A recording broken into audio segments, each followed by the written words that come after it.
Silks శ్రీరస్తు శుభమస్తు sale ప్రతి 25,000 రూపాయల కొనుగోలుపై ఒక గోల్డ్ కాయిన్ ఉచితం. బేసిక్ గా మనం నెంబర్ ఆఫ్ ఇన్ఫ్లుయెన్సర్స్ చూస్తూ ఉంటాం. బట్ వాళ్ళలో ఒక్కొక్క స్టైల్ కి ఒక్కొక్క టైప్ లో మనం అట్రాక్ట్ అవుతూ ఉంటాము. మన ఫేవరెట్స్ అయిపోతూ ఉంటారు. ఫ్యాన్ పేజెస్ మనం క్రియేట్ చేస్తూ ఉంటాము. అందులో బాయ్స్కి అయితే మాత్రం ఫీమేల్ ఫ్యాన్స్ ఎంత ఉన్నారు కదా. ఒకరు డ్రెస్సింగ్ అంటారు, ఇంకొకరేమో హెయిర్ స్టైల్ అంటారు, ఇంకొకరేమో వే ఆఫ్ టాకింగ్ అనో, యాక్షన్స్ అనో, యాక్టింగ్ అనో ఫీల్ అవుతూ ఉంటారు. ది టాప్ బాగా ఫ్యాన్ పేజెస్ ఈ మధ్య ఎక్కువగా ట్రెండ్ అవుతున్న వాళ్ళలో ఒకరైతే హౌస్ లోపల ఉన్నారు, ఇంకొకరైతే మన హౌస్ లోపల ఉన్నారు. కాబట్టి సో మాట్లాడేద్దాం. ఎవరైనా ఈ పాటికి మీరు గెస్ట్ చేసేసారు కాబట్టి గిరీష్ అండ్ జగదీష్ గారితో మాట్లాడి చాలా విషయాలు తెలుసుకుందాం. హాయ్. హాయ్. సో మొత్తానికి ఫ్యాన్స్ అందరూ బాగున్నారా? ఐ హోప్ బాగానే ఉంటారు. బాగానే ఉంటారు. బ్లాక్ షర్ట్ నాది, బ్లూ షర్ట్ ఏంటండి ఫ్రూట్స్ లో చాక్లెట్స్ లో ఇలా డివైడ్ చేసుకుంటుంటే ఎలా అనిపిస్తుంది మీకు? బాగుంది, ఫీల్ హ్యాపీ. బాగుంది. ఓకే, చాలా మంది ఫ్యాన్స్ అడుగుతున్నారంట కదా, మాతో కూడా కొన్ని స్టెప్స్ అయ్యొచ్చు కదా, మేము కూడా చేస్తాం కదా. మరి ఎప్పుడైనా మంచిగా ఒక్కొక్క ఫ్యాన్ ని పిక్ చేసుకొని చేయొచ్చు కదా. చేసాం కొన్ని. అక్కడైతే రీల్ స్పాట్ లోనే ఒక వచ్చి అన్నయ్య మీతో ఒక రీల్ చేయొచ్చు అంటే మేము అప్పుడే చేసి కొలాబ్ కూడా ఇచ్చాము అమ్మాయికి. కొలాబ్ కూడా ఇచ్చేసారు. ఓకే, మరి మీరు? అంటే మేము ముగ్గురమే, నేను, పవన్, గిరీష్ ముగ్గురు కలిపి ఒక అమ్మాయితో చేసాము. అన్నయ్య మీతో చేయాలని ఎప్పటి నుంచో. అంటే and also she's from not here, Gujarat. అక్కడ వాళ్ళ కాలేజ్ లో కూడా they do watch our reels and అందరూ మాట్లాడుకుంటారంట. ఇలా మీకు కూడా చాలా మంది ఫ్యాన్స్ ఉన్నారని మా కాలేజ్లో అని చెప్పింది. అండ్ మేము కూడా వి ఫెల్ట్ హ్యాపీ. చెయ్యాలన్నప్పుడు మేము పవన్ కళ్యాణ్ సాంగ్కే డాన్స్ చేసి మంచిగా రీల్ చేసాం, కొలాబ్ కూడా ఇచ్చాం తనకి. సో గిరీష్ గారు యాజ్ ఏ అసిస్టెంట్ డైరెక్టర్ గా ఎంతో మంది పెద్ద పెద్ద డైరెక్టర్స్ తో వర్క్ చేశారు కదా, అండ్ మంచి కొరియోగ్రాఫర్.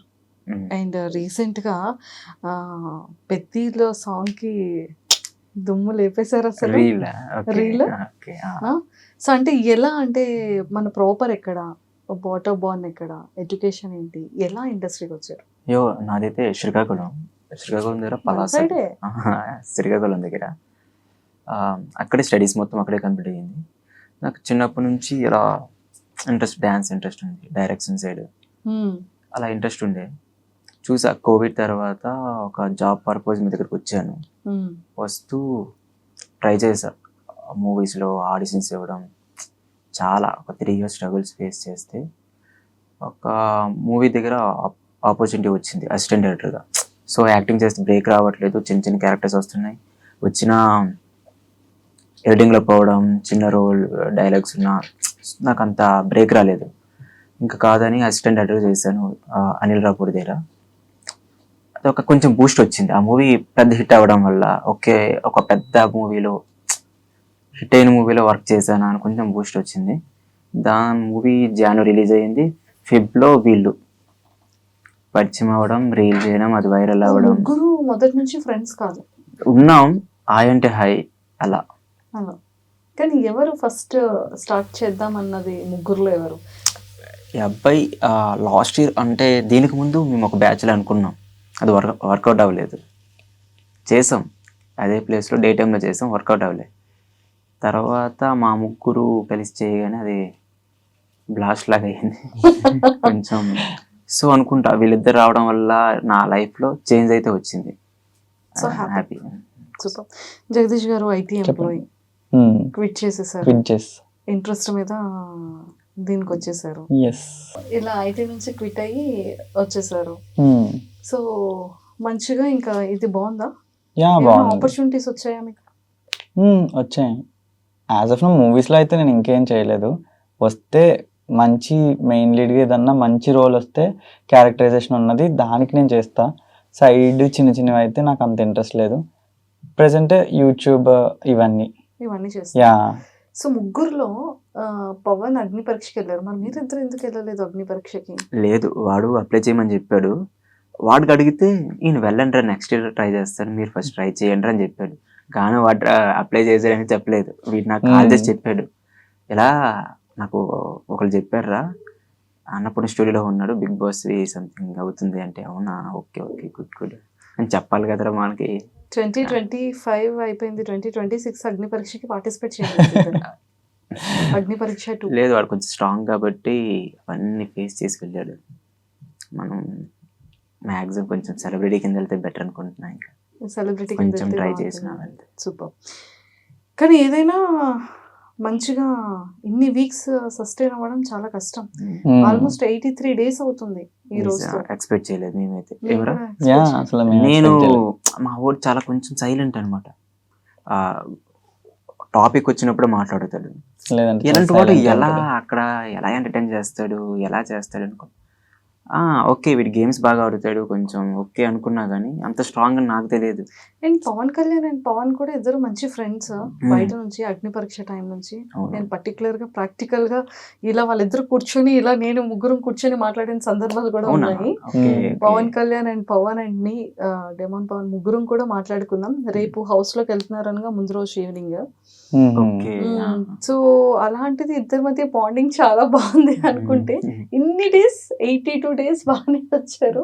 ఎందుకని నిన్న చాలా మంది జనాలు ఆ పీకని ఇలా పట్టుకుని జస్ట్ ఇలా పుల్ చేసి లేదు అక్కడ జరుగుతుందంటే పవన్ కి సపోర్ట్ చేస్తున్నాడు కళ్యాణ్.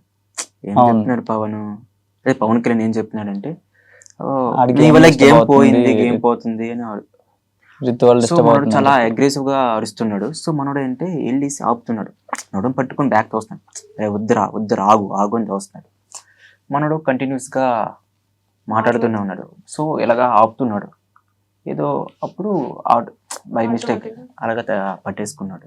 అంటే వాడు కావాలని చేస్తుంటే కళ్యాణ్ వెంటనే రియాక్ట్ అయ్యేవాడు కదా. చాలా cool and calm going person. అరుస్తాడు, ఇడి మీదకి అరుస్తాడు. కోపం వచ్చినప్పుడే అగ్రెసివ్ గా ఉంటాడు. ఏంట్రో ఏమంటున్నావు నువ్వు కూడా నన్ను అని అంటాడు. అదే అంటే ఏదన్నా చిన్న పిల్లలు టైపే అలుగుతాడు వేగంగా. మా ముగ్గురులో అలుగుతాడు వాడే. అవును. అండ్ వాడికి అగ్రెసివ్ కొంచెం చూసినప్పుడు వీడి మీద చూడాలి. వీడు ఏదో తింగర పని చేసినప్పుడు వాడు అరుస్తాడు, నేను చూస్తా. నేనేం చేస్తానంటే కొంచెం నాకు ఎంటర్టైన్మెంట్ కావాలి. అయినా ఏంట్రా వీడు అనగానే మరి ఇంకా ఎరెక్ట్ అవుతాడు, ఇంకా రెచ్చిపోతాడు. అది నిజం అబద్ధం కాదు, సెకండ్ రియాక్ట్ అయిపోతాడు. అసలు అక్కడ వీడు అయిపోయింది కదరా వదిలేయండిరా. అయ్యో పాపం అందరికన్నా గుడ్ పర్సన్ అంటే భరిస్తాడు, ఓపిక ఉంటది మనోడికి.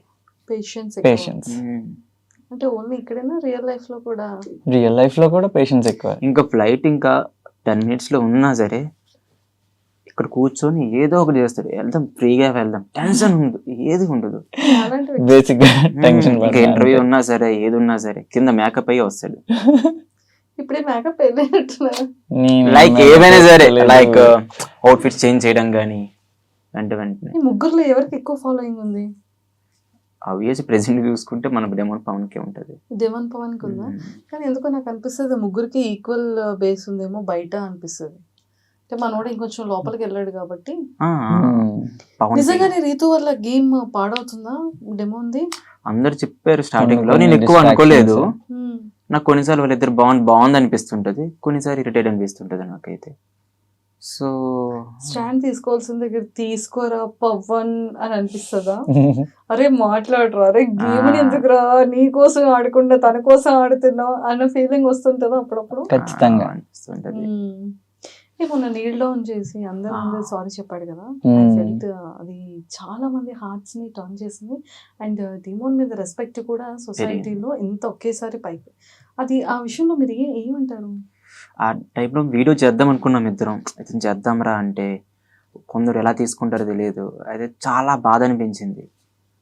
నించొని చెప్పొచ్చు కదా, ఎందుకు నీల్ డౌన్ చేయించారా అనిపించింది. నీల్ డౌన్ చేశాడా చేయించారా?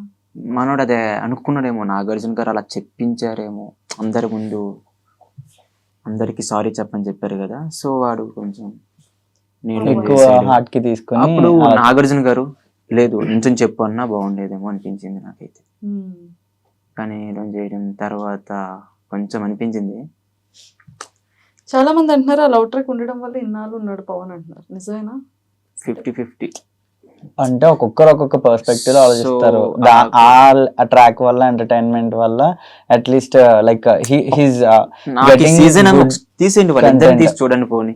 సీజన్ ఎలా ఉంటుంది పోనీ. అందరూ వచ్చి ఏదో ఒకలాగా వాళ్ళ మీద పడతారు. అంతే అంతే. మీ ఇద్దరి గోల ఒకటే గోల అని చెప్పి దాని మీద అందరు చాలా కదా, reels వచ్చాయి కదా. చాలా చాలా రీల్స్ మీమ్స్ మీమ్స్ వచ్చే ఆ పర్టికులర్ ఆడియోకి ఎంత మంది చేసుకున్నారు. లైక్ ఇంకా రాకముందే కొన్ని షోలో అయితే ఇమిటేట్ చేయడం వాళ్ళిద్దరి పైన షోస్ లో ఇమిటేట్ చేయడం. ఇమిటేట్ చేస్తున్నారు. అసలు డిఫరెంట్ గా ఉంది కదా. అండ్ నాకు కూడా మిమ్మల్ని మంచిగా బిగ్ బాస్ హౌస్ లో మీరు కూడా వెళ్ళి ఎవరు లవ్ ట్రాక్ ఎవరితో లవ్ ట్రాక్ చేస్తారు మామూలు చూసా కదా, లవ్ ట్రాక్ జోలికి అయితే ఫోన్ చేస్తున్నామంట, ఫోన్ ఛాన్స్ లేదు. అంతే. సో ముగ్గురులో ఒక్కొక్కరిలో ఒక్కొక్క డిఫరెంట్ క్వాలిటీస్ ఉంటాయి. మీలో యాక్టింగ్ క్వాలిటీస్, డాన్సింగ్ క్వాలిటీస్, అది మీలో చాలా మంచిగా కనిపిస్తుంది. అండ్ చాలా మందికి ఏంటి అంటే గిరీష్ అనగానే ఆ హెయిర్ స్టైల్ బాగుంటుంది కదా అబ్బాయిది, అండ్ డాన్స్ బాడీ స్టైల్ గా చాలా బాగుంటది కదా అన్న ఫీలింగ్ వస్తూ ఉంటది. కింద కమెంట్స్ చదివేటప్పుడు కూడా ఓ అవునా ఏదో ఒకసారి చూద్దాం మళ్ళీ వెనక్కిది మళ్ళీ చూస్తాం అనమాట. అవును కదా కరెక్ట్ గానే అమ్మాయిలు చెప్పారే. మా నోటితో వచ్చేసేటప్పటికి కొంచెం డ్రెస్సింగ్ బాగుంది జగదీష్. డ్రెస్సింగ్ అంత డిఫరెంట్ అంత యూనిక్ గా మీరు ప్లాన్ చేసుకుంటారా? అంటే ముందు నుంచి ఎక్కువ ఫ్యాషన్ అంటే ఇష్టం. సో డ్రెస్సింగ్ మీద ఎక్కువ కాన్సన్ట్రేట్ చేస్తా. అన్ని స్టైల్స్, డిఫరెంట్ స్టైల్స్ అన్ని ట్రై చేస్తా. నాకు డ్రెస్సింగ్ అంటే ఇష్టం చాలా బేసిక్ గా. అండ్ మీకు ఫ్యూచర్ లో ఏంటి ఎలా చేయాలని ఉంది, ఎలా ఉండాలని? ఏదైనా ఫైనల్ గా వచ్చినప్పుడు సినిమానే మా ముగ్గురికి కూడా. ఒక మంచి ముగ్గురికి కలిపి ఒక మంచి డబ్ల్యూ మూవీ వచ్చినా, లేదు అంటే ఇండివిజువల్ గా అయినా సరే ఒక మంచి హిట్. ఎవరికి వచ్చినా ఒక్కొక్కరు సపోర్ట్ చేసుకుంటాం. సో డెమోన్ బయటకు వచ్చిన తర్వాత మీ ప్లానింగ్స్ ఏంటి? వాడు పట్టించుకునే పెద్ద సెలబ్రిటీ కాదు. చూద్దాం బయటకు వచ్చిన తర్వాత రీల్ చేద్దామంటే రోడ్డు మీద ఎలా చేస్తానా అంటాడేమో. జనాలు చెయ్యొచ్చు, వాడు చేయాలనిపిస్తుంది. కానీ ప్రెసెంట్ ఉన్న ఫేమ్ బట్టి అక్కడ క్రౌడ్ వస్తారు, పక్కా వస్తారు. ఇక్కడ నుంచి నెక్స్ట్ నుంచి స్టూడియోస్ మంచి కొన్ని స్టూడియోస్ లో లిటిల్ బిట్ చేంజ్ చేంజ్ చేసుకోవాలి. డెమో చేంజ్ అవ్వడేమో అనిపిస్తుంది అబ్బాయి నేచర్ బట్టి. చేంజ్ అవ్వడు కానీ ప్రాబ్లం అక్కడ అయితే పబ్లిక్ వస్తారు కదా. సో ప్రెసెంట్ ఉన్న బాగా ఫేమ్ వచ్చింది మనోడికి. సో అక్కడ తిరుగుతూ ఉంటారు. సో మేము నార్మల్ గా చేసినప్పుడే వచ్చి పిక్చర్స్ తీసుకునేవారు. అలాంటిది ఇప్పుడు ఆడు బయటకు వచ్చిన తర్వాత అయితే ఖచ్చితంగా వస్తారు. ఆ ప్లేస్ ఇంకా మీది అయిపోయింది అబ్బా. లేదు ఇప్పుడు బాగా అవ్వలేదు, అందరూ అయిపోయింది. ఆ ప్లేస్ మేము ఫేమస్ చేసాం. ఆ ప్లేస్ చాలా వైరల్ అయ్యి బాగుంది కదా. మొత్తం ఆల్మోస్ట్ అక్కడే వస్తున్నారు, ఫ్యామిలీ కూడా వచ్చేస్తున్నారు, వచ్చి మంచిగా తింటూ రీల్స్ చేసుకుంటున్నారు. మీరు అక్కడే తినుకునే వాళ్ళం అందరు. అలాగా పిక్నిక్ స్పాట్ అయిపోయింది ఇప్పుడు. కానీ ఇప్పుడు మాకు ప్లేస్ లేదు అక్కడ చేద్దామంటే. రీల్స్ చేస్తామంటే వెనక ఎవరో చేస్తుంటారు, వేరే వాళ్ళు అక్కడే ఒక్క ప్లేస్ లో 3-4 చేసుకుంటున్నారు, 3 రీల్స్ అలా. మీరు ఇంకా వేరే ప్లేస్ స్టూడియోస్ చేస్తున్నారు. లేదు ఇంకా స్టూడియోస్ చూసుకోవాలి అంతే అంటారు. ఇంకా 1 డే వెళ్ళేసి ఒక 10. కానీ అయినా కూడా ఈడ అక్కడే చేస్తాడు. ఈడ ఆపలేదు, యుద్ధం ఆపడు మొదలు పెట్టాక. అమ్మాయిలతో ఎక్కువ చేస్తున్నారు. అది ప్రమోషన్ వీడియోస్ అవి. లేదు ప్రతి రీల్ కూడా ప్రమోషన్. ఎందుకు ఏ అంతమంది అనేసి అడిగా గానీ ఇంకా ఆన్సర్ నేను ఒకసారి చాలా మంది ఇన్ఫ్లుయెన్సర్స్. ఒక అమ్మాయి ఉంది, ఓహో నేను చాలా వీడియోస్ చూసాను. వేరే క్వశ్చన్ మార్క్ అయిపోతుంటది. ఖచ్చితంగా లేదు just promotion. Question wrong question first మీరు అడిగింది. ఇప్పుడు మన్మధుడే ఆల్రెడీ సింగిల్ చేయమని సింగిల్ చేస్తాం. వాళ్ళు ఏం చేస్తారు, సాంగ్ ఇచ్చేసి అమ్మాయితో చేయరని చెప్తారు, ఒక అమ్మాయి ఉండాలంటారు. సో ఏం చేస్తాం, మనోడు చెప్పాడు సీక్రెట్ రివీల్ చేశాడు రమ్య అని. ఒక్కసారి అందరూ రమ్య చిట్టి లేదు 10th క్లాస్ లో ఒక అమ్మాయి ఉంది, ఇప్పటి వరకు పేరు చెప్పలేదు, కావంటే ఆ సీక్రెట్ నేమ్ చెప్తా అన్నాడు. రమ్య అనగానే మనోడు కళ్యాణ్ తెలిసింది కదా, అతను అనుకుని అందరూ అరిచారు అనమాట. సో ఇంతకీ మీ సీక్రెట్స్ ఏమైనా చెప్తారా? మా సీక్రెట్స్ అంటూ ఏం లేవు. అంతా ఓపెన్ బుక్ అంటే ఎలాంటి సీక్రెట్స్? రిలేషన్ పాస్ట్ ఉండేది 1 year బ్యాక్, బ్రేక్ చేసుకున్నాక ఇందులో బిజీ అయ్యా. అందులో బ్రేక్ చేసుకున్నాక ఇందులో బిజీ అయ్యారు. ఈ వర్క్ లో నాది అంతే 1.5 year బ్యాక్ పాస్ట్ ఉండేది, ఇప్పుడు ప్రెసెంట్ ఏం లేదు. ఏంటి అందరూ బ్రేకప్స్ ఎందుకు అవుతున్నాయి? మీది తప్ప అమ్మాయిది తప్ప? అలానేం కాదు, ఇన్ కమింగ్ టు మీ నాకు సెట్ అవ్వలేదు, అందుకనేసే మ్యూచువల్ గా బ్రేక్ చేసుకున్నాం అంతే. అంటే చేసుకోవడం ఎవరికి ఇష్టం ఉండదు, ఎవరికి ఇష్టం ఉండదు. నాకేమనిపించింది అంటే ఒక ఏదో మూవీలో అల్లు అర్జున్ గారు చెప్తారు, మన లైఫ్లో ఏదైనా అద్భుతాలు జరగాలంటే కొన్ని వదిలేయాలని. సో నేను ఆ రిలేషన్షిప్ వదిలేసాకే నాకు కొంచెం మారింది లైఫ్. అంతే, ఏమైనా జరగాలంటే మన లైఫ్లో అంతే. సరే రిలేషన్లో ఉంటాను అలా కంటిన్యూస్గా అమ్మాయితో, నా లైఫ్ అయితే మారేది కాదేమో. అంతే అంతే. ఎంత స్ట్రాంగ్ స్టేట్మెంట్. కొన్ని కొన్ని వదిలేయాలి. ఇప్పుడు కొందరికి ఆల్కహాల్ బాగా ఉంటుంది, అదే వదిలితేనే కొంచెం ఏవో మారొచ్చు కొందరికి, కొందరు వదలరు. ఫైనల్లీ మీ goal cinema cinema cinema. So ఖచ్చితంగా వెరీ గుడ్ ఆపర్చునిటీస్ మీ కెరియర్స్ లో రావాలని మనస్ఫూర్తిగా మా ఐడ్రీమ్ తరపు నుంచి కోరుకుంటున్నాను. Thank you so much. And అలానే మీ డీమోన్ పవన్ కూడా మంచిగా టాప్ 5 లో ఉండాలని సక్సెస్ఫుల్ గా మీతో పాటు నేను కూడా కోరుకుంటున్నాను. టాప్ 5 లో ఉండాలి, ఖచ్చితంగా కప్పు కొట్టి రావాలని కోరుకుందాం. And both of you all the very best. Me hair style కూడా బాగుంది. Thank you. హెయిర్ స్టైల్ బాగుంది కానీ నేను బాగాలేనని చెప్తున్నాడు. లేదు లేదు, ఎందుకు అలాగా డిస్క్రిమినేషన్ చేస్తారు? లేదు లేదు, చాలా బాగున్నారు మీరు కూడా. చూసారా, ఇలానే ఎక్కడ తిప్పుతున్నావురా. And thank you so much.